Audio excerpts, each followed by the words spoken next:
नमस्कार। नेपाल टेलिभिजन समाचारमा स्वागत छ। म श्वेता सिन्हा र म सालिक सुवेदी। समाचार सुरु गरौं प्रमुख खबरबाट। वर्तमान सरकार गठनको 1 वर्ष पूरा, ऊर्जाको क्षेत्रमा उल्लेख्य प्रगति, विद्युत निर्यात प्रारम्भ, सरकारलाई थप प्रभावकारी बनाउन पार्टी नेतृत्वलाई केन्द्रीय सदस्यहरूको सुझाव। नेपाली भाषी रहेका विश्वका विभिन्न ठाउँमा भानु जयन्ती मनाइयो। गुरु पूर्णिमा र व्यास जयन्तीमा गुरु पूजन गर्दै चारित्रिक शिक्षामा जोड। नेकपा एमालेको अर्थ विभाग सदस्य एम अधिकारी को हुन् भन्ने प्रश्न सडक र संसदमा दुवैमा उठ्यो। गभर्नर अधिकारी भन्नुहुन्छ एम अधिकारी म होइन। नागरिकता विधेयक संसदमा पेश, सबै नेपाली नागरिकले नागरिकता पाउनुपर्ने सांसदहरूको भनाई। भारतसँगको खुला सीमालाई नियमन गर्नुपर्ने माग।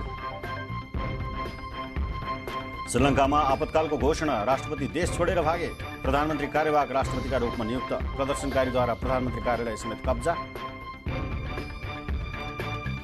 र आइसिसी पुरुष विश्वकप लिग 2 अन्तर्गत स्कटल्यान्डद्वारा नेपाललाई 145 रनको लक्ष्य प्रस्तुत।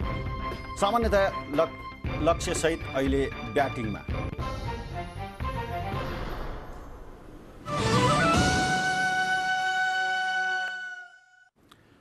समाचार अब विस्तारमा।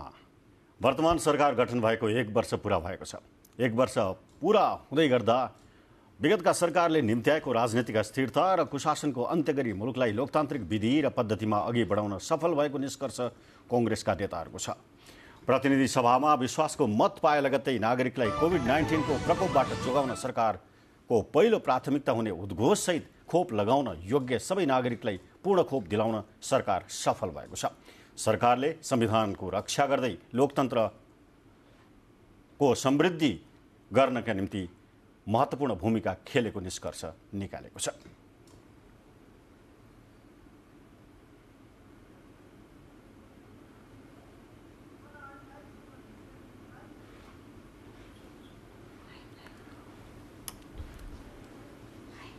वर्तमान सरकार गठन भएको 1 वर्ष पूरा भएको छ।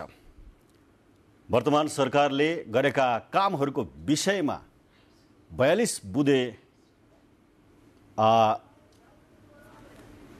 कामको परिणामको बारेमा पनि जानकारी प्राप्त भइसकेको छ। प्रधानमन्त्री कार्यालयबाट पनि प्राप्त भइसकेको छ। नेपाली कांग्रेसको केन्द्रीय समितिको बैठकमा समेत यो विषयमा कुराकानी उठेको छ।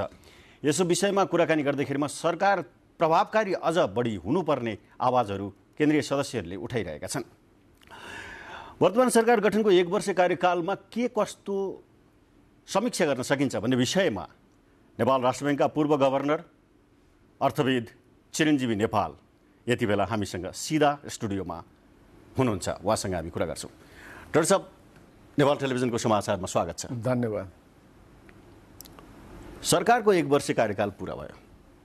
2078 असार 29 गते सरकार गठन भएको थियो।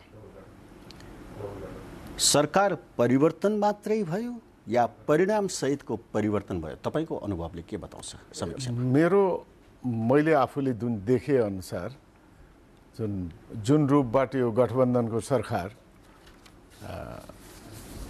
रह्यो 1 वर्ष, अब यसमा जुन देखिएका कति चिजहरू त अब तपाईँ हामीलाई छर्लङ्गै छ र त्योभन्दा अगाडि पनि कति आर्थिक कुराहरू, विशेष गरी आर्थिक कुराहरूलाई जसरी अगाडि लैजानु पर्ने हो, जुन रूपबाट जानुपर्ने हो त्यति जान नसकेको चाहिँ नि हामीले महसुस पनि गरिरहेछौँ। तर आर्थिक क्रियाकलापहरू चाहिँ एकदमै बढी पनि रहेछ। जुन आर्थिक क्रियाकलाप बढ्दाखेरि चाहिँ त्यसको असर केन्द्रीय ब्याङ्कको ढुकुटीमा पनि परेको छ, जसले गर्दाखेरि ढुकुटी यो 10 महिनामा कम 6.5 महिनाको लागि मात्रै पुग्ने वस्तु र सेवा आयात धान्न पुग्ने स्थितिमा छ। त्यसकारणले गर्दाखेरि एक किसिमले भन्दा अर्थतन्त्र चलायमान भएको छ, ग्रो भइरहेछ अहिलेको स्थिति। तर जुन रूपबाट चाहिँ नीतिगत कुराहरूमा चाहिँ परिवर्तन गरेर एउटा स्थिरता आउनुपर्ने हो, त्यो चाहिँ नि यो बेलामा चाहिँ नि हामीले एक्सपेक्ट गरेको, पब्लिकले र सबैले एक्सपेक्ट गरे त्यो चाहिँ आउन सकेको छैन, मैले आफूले चाहिँ नि महसुस गरेको छु। यसलाई अर्थशास्त्रको हिसाबले अथवा नेपालको अर्थतन्त्रको हिसाबले एउटा समीक्षा गर्ने बाटो छ। समग्र राजनीतिक विषय, संविधानको विषयको सन्दर्भ लगायत खोपको विषयमा वर्तमान प्रधानमन्त्री शेरबहादुर देउबा जब प्रधानमन्त्री नियुक्त हुनुभयो र संसदमा पहिलोपटक बोल्दाखेरिमा उहाँको सम्बोधनमा खोप 3 पटक खोप भन्नुभएको थियो। कोभिड नियन्त्रणको विषय, खोप ल्याएर कोभिड नियन्त्रण गर्ने विषय चाहिँ सरकारको चाहिँ पहिलो एजेन्डा थियो, त्यो नियन्त्रण गर्न सफल भयो भनेर सरकारले भनिरहेको छ। ऊर्जा क्षेत्रमा व्यापक विस्तार गर्यौँ। अहिले प्रसारण लाइन मार्फत हिन्दुस्तानमा, इन्डियामा पनि ऊर्जा बिक्री गर्न सफल भयो। त्यसले नेपालको अर्थतन्त्रमा बलियो बनाउने, त्यसलाई स्थिर बनाउने अथवा त्योभन्दा बढी चाहिँ नेपाल आर्थिक रूपमा पनि यो चाहिँ नि आत्मनिर्भर हुन सक्ने वातावरण बन्ने विषय पनि यो सरकारले दाबी गरेको विषय छ। यसै गरी परराष्ट्र नीतिमा चाहिँ ठुलो परिवर्तन गर्न सकेको, परराष्ट्र नीतिका कारणले गर्दा अन्तर्राष्ट्रिय समुदायमा नेपालको पहिचान चाहिँ अझ बढी बलियो बनाउन सकेको भन्ने दाबी छ। तपाईँले सरसर्ती हेर्दाखेरिमा यी पोलिटिकल इस्युजहरू, जियो पोलिटिक्स लगायतको विषयहरूमा तपाईँको समीक्षाले के भन्छ? अनि मेरो समीक्षाले त तपाईँलाई जुन रूपबाट चाहिँ नि यो सरकार आउँदाखेरि जुन खोपलाई चाहिँ बढी प्राथमिकता दिएर अगाडि बढाउनु खोज्यो, सही रूपमा भन्ने हो भने खोपमा चाहिँ नि सफलै भयो सरकार।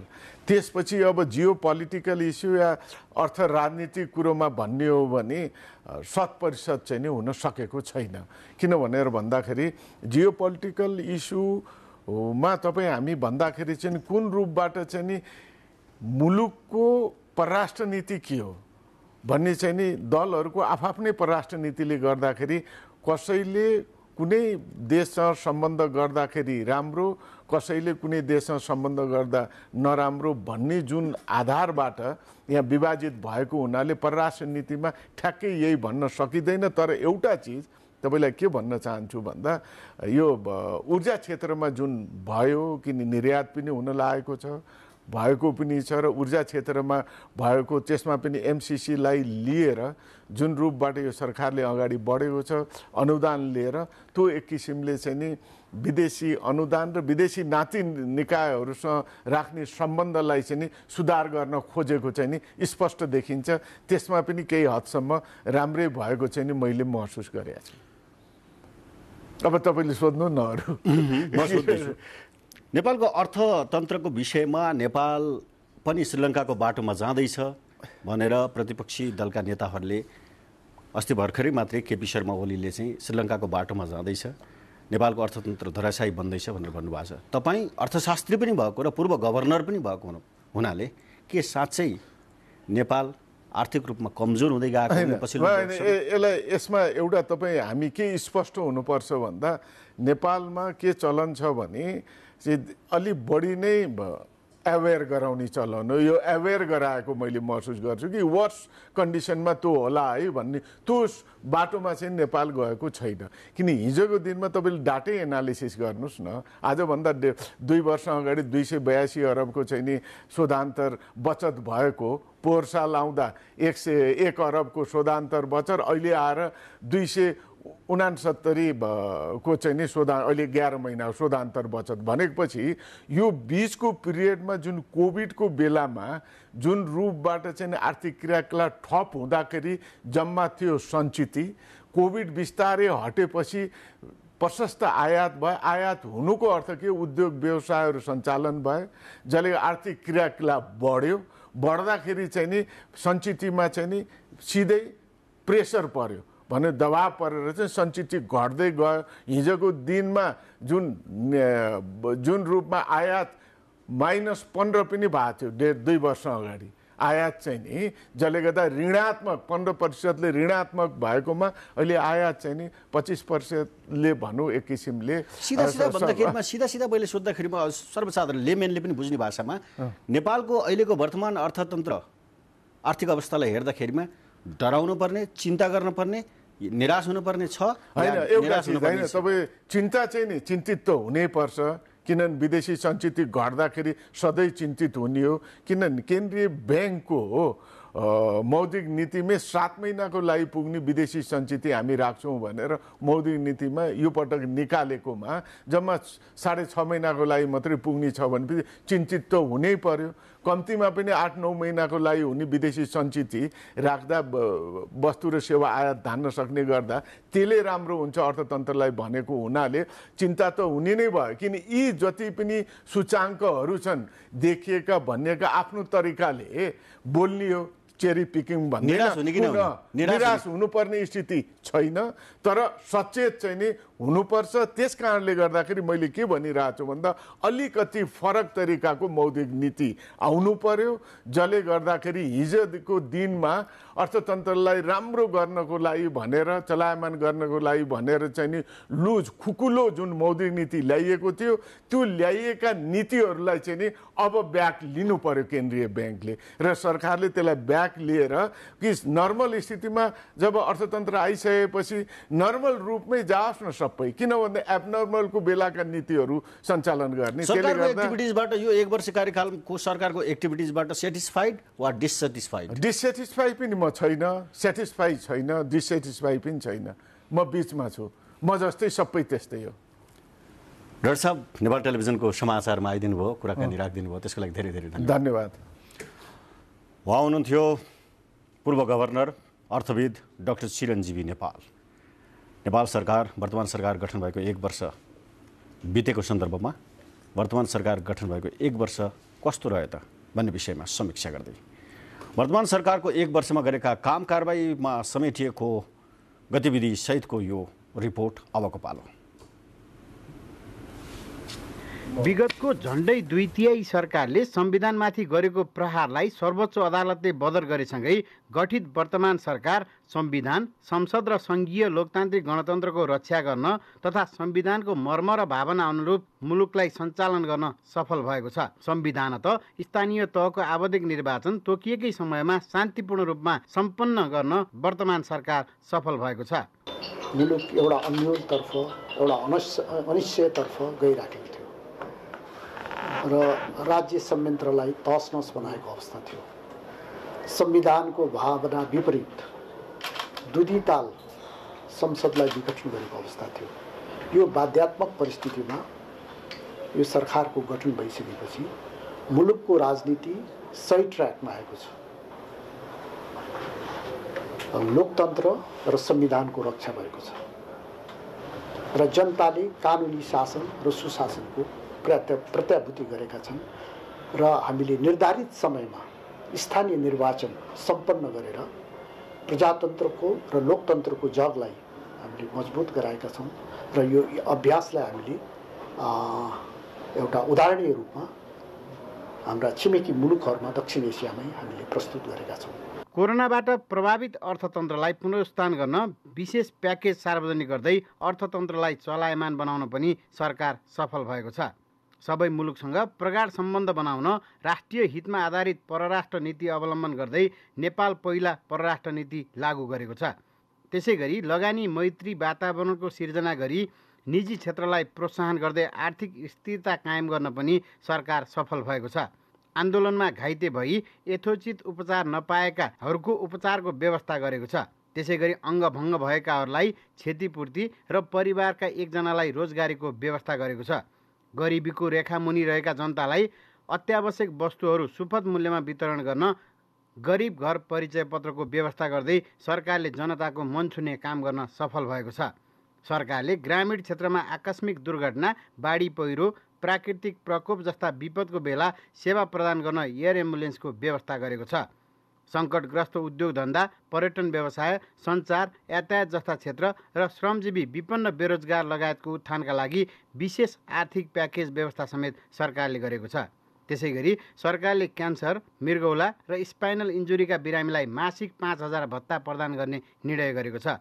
अति विपन्न गरिब घर परिवारलाई प्रति घर परिवार 10,000 रुपियाँका दरले राहत दिने घोषणा पनि गरेको छ। अमेरिकी सहयोग सम्बन्धी परियोजना MCC संसदबाट अनुमोदन गराउन सफल भएको छ। भूमि आयोग गठन गरी भूमिहीन तथा सुकुम्बासी पहिचान र पूर्जा वितरणको थालनी गरेको छ। सरकारले 5 लाख भूमिहीनलाई पूर्जा वितरण गर्ने घोषणा गर्दै काम अगाडि बढाएको छ। त्यसैगरी ज्येष्ठ नागरिकलाई 68 वर्षमै सामाजिक सुरक्षा भत्ता उपलब्ध गराउने निर्णय गरेको छ। किसानसँग सरकारको नारासहित कृषिमा रूपान्तरणकारी योजना बजेटमा उल्लेख्य वृद्धि गर्दै सरकारले किसानलाई पेन्सन सहित प्रोत्साहन र राहतको योजना सार्वजनिक गरेको छ। गरिबीको रेखामुनि रहेका बिरामीलाई 98 प्रकारका औषधि निशुल्क वितरणको व्यवस्था गरेको छ। वैदेशिक रोजगारीबाट फर्केका युवालाई सहुलियतपूर्ण कर्जा उपलब्ध गराउँदै स्वदेशमै रोजगारी सिर्जना गर्ने वातावरण निर्माण गर्न प्रोत्साहन गरेको छ। अन्तर्राष्ट्रिय बजारमा पेट्रोलियम पदार्थको मूल्य बढिरहेको सन्दर्भमा कर घटाएर भए पनि पेट्रोलियम पदार्थको मूल्य घटाउँदै मूल्य वृद्धि नियन्त्रणको प्रयास गरेको छ। राष्ट्रहितलाई ध्यानमा राखेर अमेरिकाको स्टेट पार्टनरसिप प्रोग्राम SPP को कार्यक्रम अघि नबढाउने निर्णय पनि गरेको छ। अन्तर्देशीय प्रसारण लाइन विस्तार गरी छिमेकी मुलुक भारतमा विद्युत बिक्री सुरु गरेको छ। अहिले 364 मेगावाट विद्युत हामी भारतको बजारमा पठाइराखेका छौँ। यो नेपालको समृद्धिको निमित्त एउटा कोसेढुङ्गाको रूपमा मैले यसलाई लिन्छु। हामीले 15,000 मेगावाट बिजुली भारतको बजार हुँदै बङ्गलादेशसम्म पठाउन सक्यौँ भनेदेखि मोटामोटी रूपमा 1 खरब रुपियाँ हामीले आम्दानी गर्न सक्ने अवस्था रहन्छ। त्यसले हामी हाम्रो पूर्वाधारमा शिक्षा, स्वास्थ्य र सामाजिक सुरक्षामा पर्याप्त विकास गर्ने हामीसँग आधार रहन्छ र भारतसँगको जुन व्यापार घाटा छ त्यसलाई सन्तुलनमा ल्याउने त्यो एउटा चाहिँ माध्यमको ढोका अहिले खुलेको छ। भारत, अमेरिका, चीन लगायतका मुलुकमा उच्चस्तरीय भ्रमण आदान प्रदान गरी वैदेशिक सम्बन्ध सुधार गर्न सरकार सफल भएको छ। नेपाली नागरिकलाई नागरिकताविहीन अवस्थाको अन्त्य गर्न नागरिकता विधेयक संसदमा पेश गरेको छ। समग्रमा 1 वर्षमा सरकारले संविधान, संसद र लोकतन्त्रको रक्षा गर्दै निरङ्कुशताको चिन्ता र आशंका हटाई नेपाली जनतामा आशाको रक्त सञ्चार गर्न सफल भएको छ। क्यामेरामा शङ्कर बुढाथोकीका साथ केशवराज विष्ट, नेपाल टेलिभिजन। नेपाली कांग्रेसका केन्द्रीय सदस्यहरूले पार्टी नेतृत्वको सरकारलाई थप प्रभावकारी बनाउन सुझाव दिएका छन्। पार्टी कार्यालय सानेपामा बसेको केन्द्रीय कार्यसमिति बैठकमा उनीहरूले सरकारको समीक्षा गर्दै थप प्रभावकारी बनाउन नेतृत्वलाई सुझाव दिएका हुन्। सभापति नेतृत्वको सरकारले स्थानीय सरकार शान्तिपूर्ण रूपमा सम्पन्न भएको, कोरोना महामारीको व्यवस्थापन गर्न सफल भएको, भ्रष्टाचार न्यूनीकरण भएको र ओली सरकारको ज्यादती रोकिएकाले सरकार सफलतातर्फ बढिरहेको कुरा केन्द्रीय सदस्यहरूले धारणा राख्नुभएको कांग्रेस प्रवक्ता डाक्टर प्रकाश शरण महतले जानकारी दिनुभयो। स्थानीय निर्वाचन सफलताका साथ शान्तिपूर्ण तरिकाबाट सम्पन्न भएको, कोभिडको व्यवस्थापन भएको र भ्रष्टाचार रोकिएको र चाहिँ ओली सरकारको बेलामा जे जस्ता ज्यादती भएको थियो त्यो रोकिएको, त्यसमा चाहिँ सन्तुष्टि एउटा समग्रमा यो खुसी मान्नुपर्ने अवस्था छ।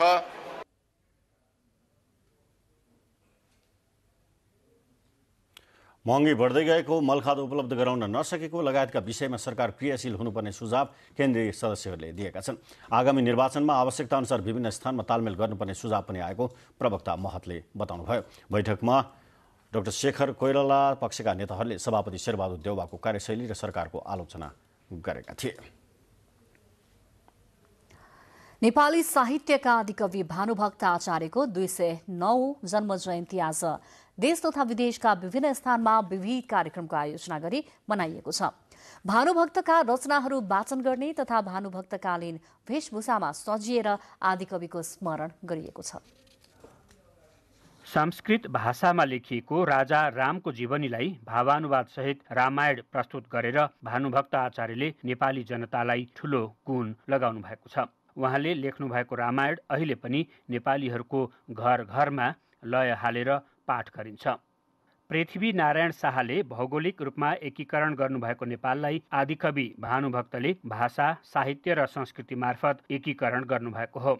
विक्रम सम्वत 1871 असार 29 गते तनहुँको चुँदी रमघामा जन्मिनुभएका भानुभक्तलाई एक सामान्य घाँसीले राम्रो काम गरेर नाम कमाउन अर्ती दिएपछि भानुभक्तले रामायणलाई नेपालीमा रचना गर्न प्रेरित हुनुभएको थियो। भानुभक्तले वधु शिक्षा, प्रश्नोत्तर, भक्तमाला, रामगीता र अन्य फुटकर कृतिहरूको रचना गर्नुभएको छ। आदिकवि भानुभक्त आचार्यले सरकारी कार्यालयमा हुने ढिलासुस्ती र भोलिवादको कट्टर विरोधी भएर कवितामा भोलिको घोर विरोध गर्नुभएको छ। नेपाली जातीय एकता, राष्ट्रिय पहिचान र नेपाली सांस्कृतिक चेतना जगाउन र राष्ट्रिय संस्कृतिलाई बलियो बनाउन भानुभक्तको ऐतिहासिक योगदान रहेको छ।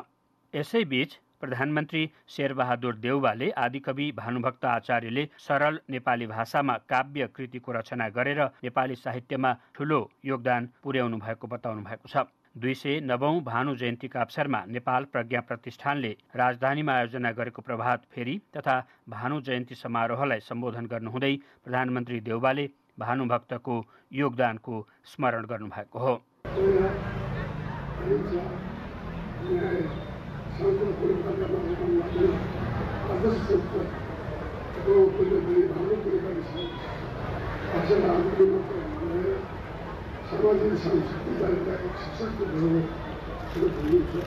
संस्कृति, पर्यटन तथा नागरिक उड्डयन मन्त्री जीवनराम श्रेष्ठले भाषा, कला र संस्कृति मुलुकको विशिष्ट पहिचान भएको बताउनुभयो। संस्कृति, कला र दर्शन कुनै पनि राष्ट्रका मौलिक पहिचान हो। यिनले नै राष्ट्रलाई युगौं युगसम्म जीवन्त तुल्याउन मद्दत गर्दछन् र संसारमा पृथक पहिचान कायम गराउन विशिष्ट भूमिका समेत खेल्दछन्। यसअघि काठमाडौँको रानी पोखरी स्थित आदिकवि भानुभक्त आचार्यको शालिगमा माल्यार्पण गरिएको थियो। भानु जयन्तीका अवसरमा काठमाडौँमा बृहत र्याली तथा प्रभात फेरी पनि गरिएको छ। नेपाल प्रज्ञा प्रतिष्ठानबाट सुरु भएको र्याली शहरका विभिन्न भागको परिक्रमा गरी पुनः प्रज्ञा प्रतिष्ठानमै पुगेको हो। प्रभात फेरीमा काठमाडौँका विभिन्न विद्यालयहरू प्रतिस्पर्धात्मक रूपमा सहभागी भएका थिए। आदिकवि भानुभक्त आचार्यको स्मरणमा आजको दिनलाई जीवन्त बनाउन भानुभक्तले लगाउने गरेको बिर्के टोपी लगाउने, उहाँका रचनाहरू वाचन गर्ने तथा भानुभक्तकालीन वेशभूषामा सजिएर बालबालिकादेखि प्रौढसम्मले भानु जयन्ती मनाउने गरेका छन्। भानुको जन्म जयन्ती नेपाल बाहिर भारतको दार्जिलिङ, सिक्किम, भुटान, बर्मा लगायत नेपाली भाषाभाषी रहेका देश एवं स्थानमा समेत मनाउने गरिएको छ। आदिकवि भानुभक्त आचार्यको निधन विक्रम सम्वत 1925 असोजमा भएको थियो। ज्ञान सिप र नैतिकता सिकाउने गुरुहरूप्रति कृतज्ञता व्यक्त गर्दै आज यस वर्षको गुरु पूर्णिमा सम्पन्न भएको छ। पहिलो गुरु आफ्नै आमा र दोस्रो गुरु बुबा भए पनि वेद, दीक्षा र ज्ञान दिने गुरुहरूप्रति भक्ति प्रकट गर्दै आज यो दिवस मनाइएको हो। यस क्रममा गुरुकुल र गुरुका निवासका साथै शैक्षिक संस्थाहरूमा पनि गुरु पूर्णिमा सम्बन्धी कार्यक्रम गरिएको छ। देशका गुरुकुलहरूमा शंकराचार्य लगायत वेदान्ती धाराका व्याख्याता र आफ्ना ब्रह्मलीन गुरुहरूको पनि पूजा गरेका थिए। गुरु पूजन उत्सवकै अवसर पारेर काभ्रेको पनौती स्थित श्रीखण्डपुरमा विन्ध्यावासिनी आध्यात्मिक प्रतिष्ठानले नयाँ गुरुकुल खोलेको छ। पोखराको विन्ध्यावासिनी मन्दिरका पीठाधीश स्वामी निशेषानन्दले आफ्नो 6औं गुरुकुलका रूपमा पनौतीमा गुरुकुल उद्घाटन गर्नुभएको हो। पनौती नगरपालिकाका प्रमुख रामशरण भण्डारी लगायत काभ्रेका प्रशासकहरूले पनौतीमा खुलेको विन्ध्यावासिनी गुरुकुलले समाजको चरित्र निर्माणमा योगदान गर्ने विश्वास व्यक्त गर्नुभयो। यसैबीच वेदलाई 4 भागमा विभाजन गरी यसको अर्थ बुझाउन सरल संस्कृत भाषामा 18 पुराण र 18 उपपुराणको रचना गरेका वेद व्यासको सम्झनामा व्यास जयन्ती पनि आजै मनाइएको छ। समाचारहरू बाँकी नै छन्, एकैछिन विश्राम। बाँकी खबरहरू। खोटाङ घर भएका एम अधिकारी नेकपा एमालेको केन्द्रीय अर्थ तथा योजना विभाग सदस्य रहेको तथ्य सार्वजनिक भएसँगै निज एम अधिकारी नेपाल राष्ट्र बैंकका गभर्नर भएको भन्दै सांसदहरूले छानबिन गर्न माग गरेका छन्। यता गभर्नर अधिकारीले एम अधिकारी भन्ने व्यक्ति आफू नभएको सामाजिक सञ्जाल मार्फत बताउनु भएको छ। एम अधिकारी को हुन् भन्ने प्रश्नको उत्तर खोजी भइरहेको छ।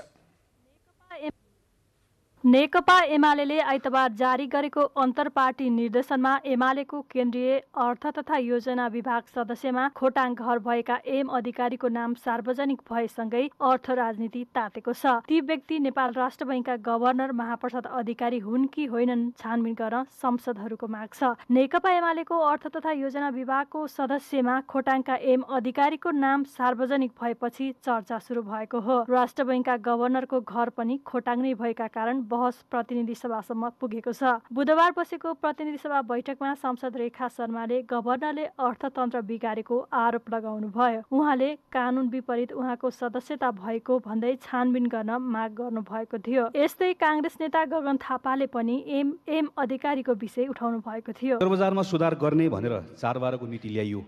यसले ठुलालाई पोस्ने सानोलाई कस्ने काम भयो राष्ट्र ब्याङ्कले जे सोचेको भए पनि अपेक्षा गरेको परिणाम नआइसकेपछि अब यसलाई सच्याइनुपर्छ। यसलाई सच्याइएन, यसलाई हटाइएन, बन्द गरिएन भने लाखौँ सेयरमा लगानी गरेका साना लगानीकर्ताहरू सडकमा आइपुग्छन्। मैले गरेको यो सम्पूर्ण अनुरोध नेपाल राष्ट्र ब्याङ्कको गभर्नर श्री महाप्रसाद अधिकारीलाई हो, नेपाल कम्युनिस्ट पार्टी एमालेको अर्थ योजना विभागका सदस्य मिस्टर एम अधिकारीलाई मलाई भनेको हो कि भनेर उहाँले बुझ्नु भएमा क्षमा चाहन्छु। गभर्नरको नियुक्ति सम्बन्धी व्यवस्थामा नै कुनै दलमा सक्रिय व्यक्ति गभर्नर बन्न नपाइने व्यवस्था उल्लेख छ। राष्ट्र बैङ्क ऐन 2058 को धारा 21 को क मा बैङ्क सञ्चालकको योग्यता उल्लेख छ। त्यसमा राष्ट्र बैङ्कका सञ्चालक गभर्नर वा डेपुटी गभर्नर कुनै पनि पार्टीको सदस्य, पदाधिकारी वा कार्यकर्ता बन्न नपाउने व्यवस्था छ। अहिले एम अधिकारी एमालेको विभागमा देखिएपछि सामाजिक सञ्जालमा समेत तीव्र आलोचना भइरहेको छ। तर एम अधिकारी भनेको गभर्नर महाप्रसाद अधिकारी नै हो भन्ने विषयको आधिकारिक पुष्टि भने भइसकेको छैन। गभर्नर अधिकारीले भने आफू कुनै पनि पार्टीमा आबद्ध नभएको र एम अधिकारी भन्ने व्यक्ति आफू नभएको सामाजिक सञ्जाल मार्फत स्पष्ट पार्नु भएको छ। एलिजा उप्रेती, नेपाल टेलिभिजन, काठमाडौँ।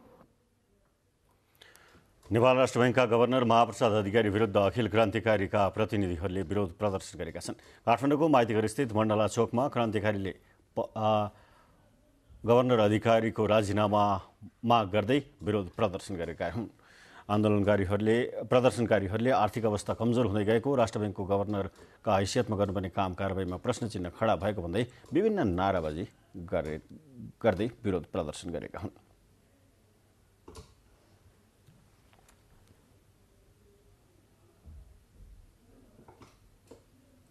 लामो समयदेखि चर्चा र विवादको रूपमा रहेको नागरिकता विधेयकलाई सरकारले फेरि अघि बढाएको छ। यसअघि एमाले अध्यक्ष केपी शर्मा ओली नेतृत्वको सरकारले ल्याएको विधेयक प्रतिनिधि सभाबाट पारित हुने अन्तिम चरणमा पुगेको समयमा सरकारले फिर्ता लिँदै संसदमा नयाँ विधेयक दर्ता गराएको थियो। प्रतिनिधि सभाको बुधबारको बैठकमा गृहमन्त्री बालकृष्ण खाँडले नयाँ विधेयकलाई टेबल गर्नुभयो। लामो समयदेखि चर्चा र विवादको रूपमा रहेको नागरिकता विधेयकलाई सरकारले फेरि अघि बढाएको छ। यसअघि एमाले अध्यक्ष केपी शर्मा ओली नेतृत्वको सरकारले ल्याएको विधेयक प्रतिनिधि सभाबाट पारित हुने अन्तिम चरणमा पुगेको समयमा सरकारले फिर्ता लिँदै सदनमा नयाँ विधेयक दर्ता गराएको थियो। प्रतिनिधि सभाको बुधबारको बैठकमा गृहमन्त्री बालकृष्ण खाँडले नयाँ विधेयकलाई टेबल गर्नुभयो। नागरिकता प्राप्त गर्न नसकेकाहरूलाई नागरिकता प्रदान गर्ने र कुनै पनि नागरिकता प्राप्त गर्ने हकबाट वञ्चित नहोस् भन्नका लागि नै विधेयक अघि बढाइएको सरकारको भनाइ छ। जो नागरिकता नपाएर नै असहज जीवन बिताउनु परिरहेको छ, ती नेपाली नागरिकलाई नागरिकता दिन सकियोस् भनेर संविधानले जे प्रावधान गरेको छ, संविधानको प्रावधान अनुसार नै यो विधेयकलाई नेपाल सरकारले अगाडि बढाएको हो। नयाँ विधेयकप्रति सांसदहरू प्रेम सुवाल, शेरबहादुर तामाङ र भीमबहादुर रावलले विरोधको सूचना प्रस्तुत गर्नुभएको थियो। राज्य व्यवस्था समितिले व्यापक छलफल गरेर प्रतिवेदन पेश गरिसकेको अवस्थामा विधेयक फिर्ता लिएर नयाँ ल्याउनु गलत भएको टिप्पणी उहाँहरूको थियो। यस्तै भारतसँगको खुल्ला सीमालाई नियमन गर्नुपर्ने, सङ्घ र प्रदेशका लागि अलग अलग नागरिकताको व्यवस्था गर्नुपर्ने लगायतका माग पनि सांसदहरूले गर्नुभएको थियो। जनसङ्ख्याको राजनीतिबाट देशलाई दीर्घकालीन रूपमा असर पर्ने काम नगरौँ, त्यसकारण मैले यो नागरिकता विधेयक पेश नगरियोस्, यसलाई रोकियोस्, फिर्ता लगियोस् भनेर मैले यो विरोधको सूचना मैले दिएको। नागरिकता विधेयक देशको सार्वभौमिकतासँग समेत सम्बन्धित भएको हुँदा स्थानीय तहका जनतासम्म छलफल गरी सुझाव लिएर मात्र यसलाई अगाडि बढाउन मिल्छ। 2072 सालमा संविधान बन्नु अघि जन्मसिद्ध नागरिकता प्राप्त गरेका नागरिकका सन्तानलाई वंशजको आधारमा नागरिकता दिने व्यवस्था विधेयकमा गरिएको छ। यस्तै नेपाली आमाबाट नेपालमा जन्म भई नेपालमै बसोबास गरेको र बाबुको पहिचान नभएका व्यक्तिले पनि वंशजकै आधारमा नागरिकता पाउने प्रस्ताव गरिएको छ। नागरिकता ऐन 2063 को दफा 5 मा अङ्गीकृत नागरिकता बारे गरिएको व्यवस्थालाई भने अहिले ल्याएको संशोधन विधेयकमा प्रस्ताव गरिएको छैन। यसको अर्थ प्रस्तावित विधेयक हालैको अवस्थामा पारित भएमा नेपाली पुरुषसँग विवाह गर्ने विदेशी महिलाले तत्कालै अङ्गीकृत नागरिकता पाउनेछन्। करको दारा हेरफेरमा बाहिर व्यक्तिलाई समावेश गराएको भन्दै अर्थमन्त्री जनार्दन शर्मामाथि छानबिन गर्नका लागि बनेको छानबिन समितिले आफ्नो कार्य हिजोदेखि नै प्रारम्भ गरेको छ र हिजो कागजात मागेको छानबिन समिति आज अर्थ मन्त्रालयमै पुगेर थप अनुसन्धान गरेको जानकारी हामीलाई प्राप्त भएको छ। विभिन्न अन्य समाचारहरू बाँकी छन्, एकैछिनको विश्रामपछि। बाँकी खबरहरू। प्रतिनिधि सभाको रिक्त उपसभामुख पदमा यही असर 31 गते हुने निर्वाचनको कार्यतालिका प्रकाशन गरिएको छ।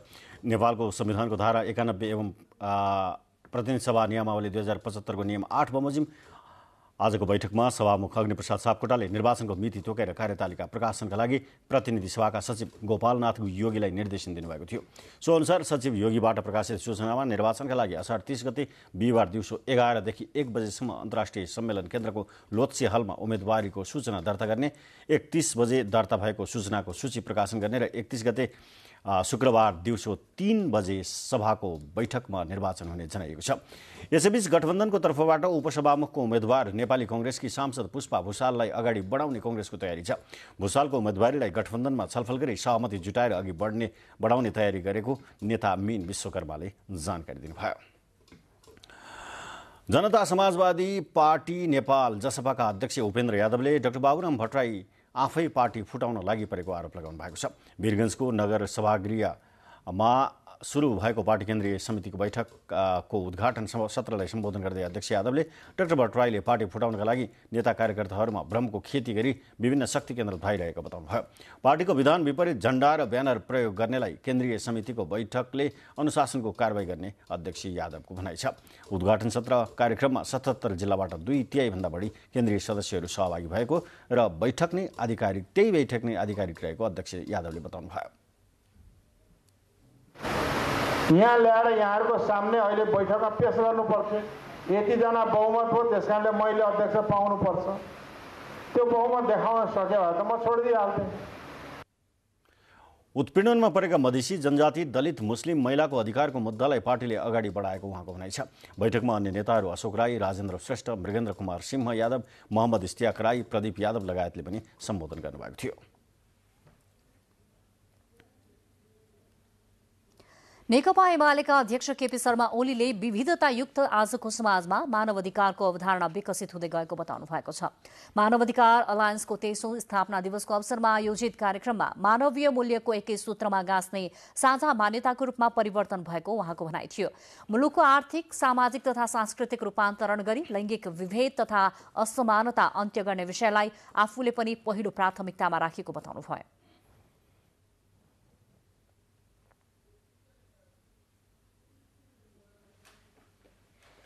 स्थानीय तहमा पनि हामीले हेऱ्यौँ प्रतिस्पर्धी क्षमता र निर्वाचनको प्रतिस्पर्धी क्षमता मात्रै होइन, काममा प्रतिस्पर्धी क्षमता पनि महिलाहरूको असाधारण देखिएको छ। त्यसैगरी नेकपा एमालेका नेता पार्वत गुरुङले मानवाधिकार मानिसको जन्मसिद्ध अधिकार भएकोले मानवाधिकार अभावमा मानव जातिको अस्तित्व नहुने धारणा राख्नु भएको थियो। कार्यक्रममा मानवाधिकार हननका घटना भए उजुरी दिनुपर्छ भन्ने चेतना बढेकोले पछिल्लो समय तथ्याङ्कमा मानवाधिकारका घटना बढेको बताइएको छ। संचार तथा सूचना प्रविधि मन्त्री ज्ञानेन्द्र बहादुर कार्कीले देश विकास र समाज परिवर्तनमा विज्ञान र प्रविधिको महत्वपूर्ण भूमिका हुने बताउनु भएको छ। नेपाल दूरसञ्चार प्राधिकरणको नवनिर्वाचित सञ्चालक समितिका सदस्यहरूको पद तथा गोपनीयताको शपथ ग्रहण कार्यक्रममा विज्ञान र प्रविधिको उचित विकास बिना मुलुकले विकासको फड्को मार्न नसक्ने भएकाले सबैले यस क्षेत्रमा ध्यान दिनुपर्ने उहाँको भनाइ थियो। यो सँगै नवनिर्वाचित पदाधिकारीहरूलाई प्रविधिको प्रयोग गरी दूरसञ्चार क्षेत्रमा भएको समस्या समाधान गरेर अगाडि बढ्न उहाँले आग्रह गर्नुभयो।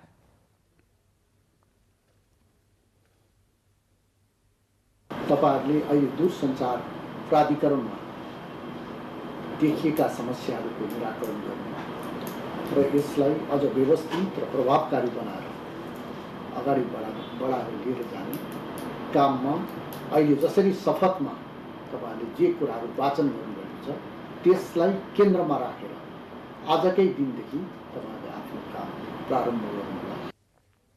त्यसबखत संचार तथा सूचना प्रविधि मन्त्रालयका सचिव डाक्टर वैकुण्ठ अर्यालले दूरसञ्चार क्षेत्रमा देखिएको समस्या निराकरण गरी अझ व्यवस्थित र प्रभावकारी बनाएर लैजान पनि अनुरोध गर्नुभएको थियो।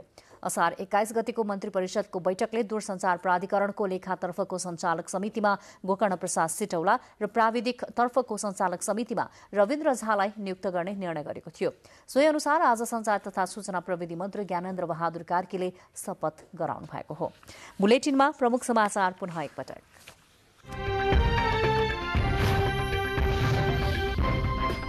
वर्तमान सरकार गठनको 1 वर्ष पूरा, ऊर्जाको क्षेत्रमा उल्लेख्य प्रगति, विद्युत निर्यात प्रारम्भ, सरकारलाई थप प्रभावकारी बनाउन पार्टी नेतृत्वलाई केन्द्रीय सदस्यहरूको सुझाव। नेपाली भाषी रहेका विश्वका विभिन्न ठाउँमा भानु जयन्ती मनाइयो। गुरु पूर्णिमा र व्यास जयन्तीमा गुरु पूजन गर्ने चारित्रिक शिक्षामा जोड। नेकपा एमालेको अर्थ विभागमा सदस्य एम अधिकारी को हुन् भन्ने प्रश्न सडक र संसदमा दुवैमा उठ्यो। गभर्नर अधिकारी भन्नुहुन्छ, एम अधिकारी म होइन। नागरिकता विधेयक संसदमा पेश, सबै नेपाली नागरिकले नागरिकता पाउनुपर्ने सांसदहरूको भनाई। भारतसँगको खुला सीमालाई नियमन गर्नुपर्ने माग। श्रीलङ्कामा आपतकालको घोषणा, राष्ट्रपति देश छोडेर भागे। प्रधानमन्त्री कार्यवाहक राष्ट्रपतिका रूपमा नियुक्त, प्रदर्शनकारीद्वारा प्रधानमन्त्री कार्यालय समेत कब्जा। र आइसिसी पुरुष विश्वकप लिग 2 अन्तर्गत स्कटल्याण्डद्वारा नेपाललाई 145 रनको लक्ष्य, सामान्य लक्ष्यसहित अहिले नेपाल ब्याटिङ।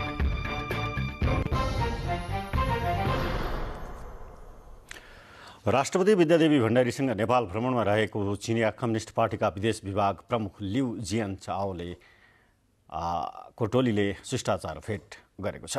राष्ट्रपति भवन शीतल निवासमा लिउ सहितको चिनिया टोली र राष्ट्रपति भण्डारी बीच शिष्टाचार भेटवार्ता भएको हो। सोमबार काठमाडौँ आएको चिनिया टोलीले यसअघि प्रधानमन्त्री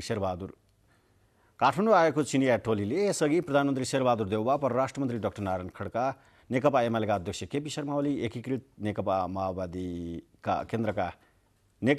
केन्द्रका अध्यक्ष पुष्पकमल दाहाल, नेकपा एकीकृत समाजवादीका शीर्ष नेताहरूसँग भेट गर्नुभएको थियो। अब देश बाहिरका प्रसंग। श्रीलङ्कामा आपतकालको घोषणा गरिएको छ। राष्ट्रपति गोतबाया राजपाक्से देश छोडेर मालदिप्स भागेको र प्रदर्शनकारीले आफ्नो प्रदर्शन जारी राखेको बेलामा प्रधानमन्त्री रनिल विक्रमसिंघेले देशव्यापी आपतकालको घोषणा गर्नुभएको हो। यो सँगै पश्चिमी प्रान्तमा कर्फ्यू आदेश जारी गरिएको छ। राष्ट्रपति राजपाक्सेले देश छोडेपछि प्रधानमन्त्री रनिल विक्रमसिंघेलाई कार्यवाहक राष्ट्रपतिमा नियुक्त गरिएको त्यहाँको संसदका सभामुखले बुधबार संसदलाई जानकारी गराउनु भएको छ। संविधानको धारा 37 को 1 अन्तर्गत राष्ट्रपति गोटबाया राजपाक्सेले प्रधानमन्त्री विक्रमसिंघेलाई नियुक्त गरेको जानकारी आफूलाई गराएको सभामुख महिन्दा यापा अभय बारदेनाले बताउनु भएको छ। यसबारे राजपाक्से आफैले कुनै सार्वजनिक घोषणा भने गर्नु भएको छैन। बाँकी समाचार एकैछिनमा।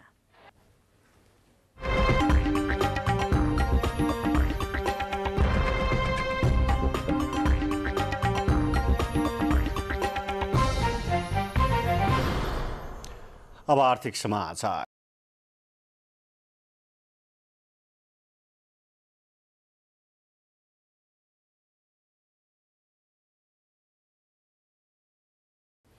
प्रत्येक वर्ष बेरोजी बढ्दै गएको महालेखा परीक्षकको प्रतिवेदनले देखाएको छ। आर्थिक वर्ष 2077-78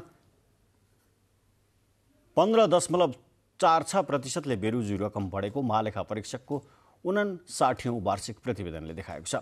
आर्थिक वर्ष 2077-78 संघीय सरकारी कार्यालय, प्रदेश सरकारी कार्यालय, स्थानीय तह र अन्य समितिको गरी 1 खर्ब 15 अर्ब रुपियाँ बेरोजी रहेको प्रतिवेदनमा उल्लेख छ। यो सँगै हालसम्म 4 खर्ब 83 अर्ब 59 करोड 64 लाख रुपियाँ बेरोजी पुगेको छ। यो वर्ष संघीय, प्रदेश, स्थानीय तह, संस्था समितिको गरी 75 खर्ब 17 अर्ब रुपियाँको लेखा परीक्षण गरिएको महालेखा परीक्षक टङ्कमणि शर्माले दङ्गालले जानकारी दिनुभयो। यो पटक लेखा परीक्षण गर्दा विद्युतीय लेखा परीक्षण प्रणालीलाई पूर्ण रूपमा लागू गरिएको छ। सरकारी लेखा परीक्षणको इतिहासमा पूर्ण रूपमा विद्युतीय लेखा परीक्षण लागू गरिएको यो पहिलो पटक हो।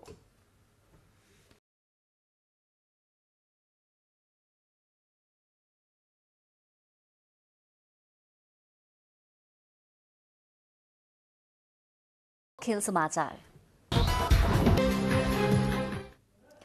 स्कटल्याण्डमा जारी आइसिसी पुरुष विश्वकप लिग 2 अन्तर्गत त्रिकोणात्मक श्रृङ्खलाको दोस्रो खेलमा स्कटल्याण्ड विरुद्ध नेपालले 145 रनको लक्ष्य पाएको छ। ग्लासगो मैदानमा नेपाल सामान्य लक्ष्यलाई पछ्याउँदै अहिले ब्याटिङ गरिरहेको छ। यो समाचार तयार पार्दासम्म नेपालले 7 ओभरमा 45 रन बनाएको छ। नेपालले कुनै पनि विकेट अहिलेसम्म गुमाएको छैन। यसअघि टस हारेर पहिले ब्याटिङ गरेको स्कटल्याण्डले 42.5 ओभरमा अल आउट हुँदै 144 रनको योगफल बनाएको थियो। स्कटल्याण्डका लागि गाभिन मेलले अभिजित रहँदै सर्वाधिक 64 रनको अर्धशतकीय पारी खेले। बलिङतर्फ सामान्य योगफलमा समेट्न नेपालका लागि सोमपाल कामी र आदिल आलमले 3-3 विकेट लिएका थिए। नेपाल श्रृङ्खलाको पहिलो खेलमा नामिबियासँग 40 रनले पराजित भएको थियो। अब नेपालले तेस्रो खेलमा नामिबिया विरुद्ध शनिबार खेल्नेछ।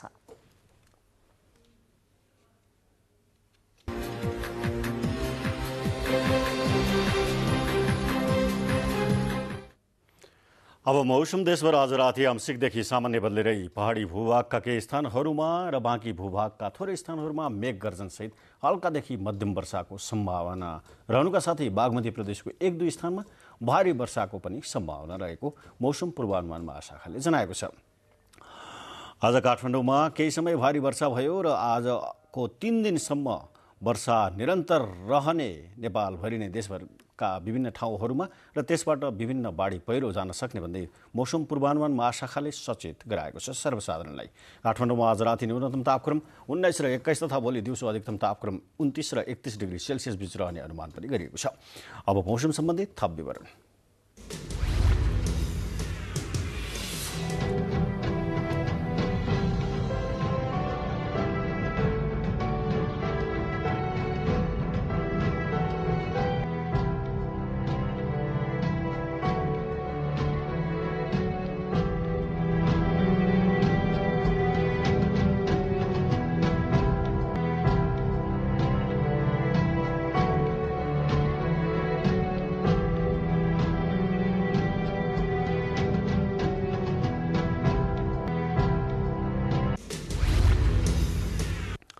बुलेटिनको अन्त्यमा प्रमुख खबरहरू फेरि एकपटक।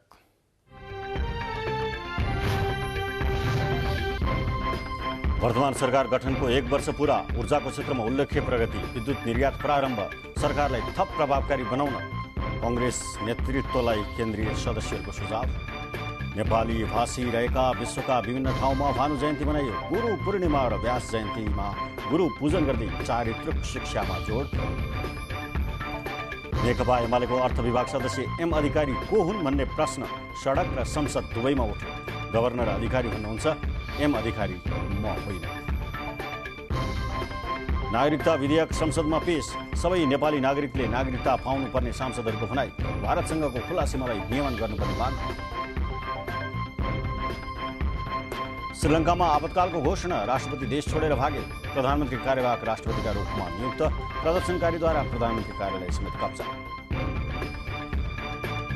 र आइसिसी पुरुष विश्वकप लिग 2 अन्तर्गत स्कटल्यान्डद्वारा नेपाललाई 145 रनको लक्ष्य प्रस्तुत। सामान्य लक्ष्यसहित अहिले ब्याटिङ।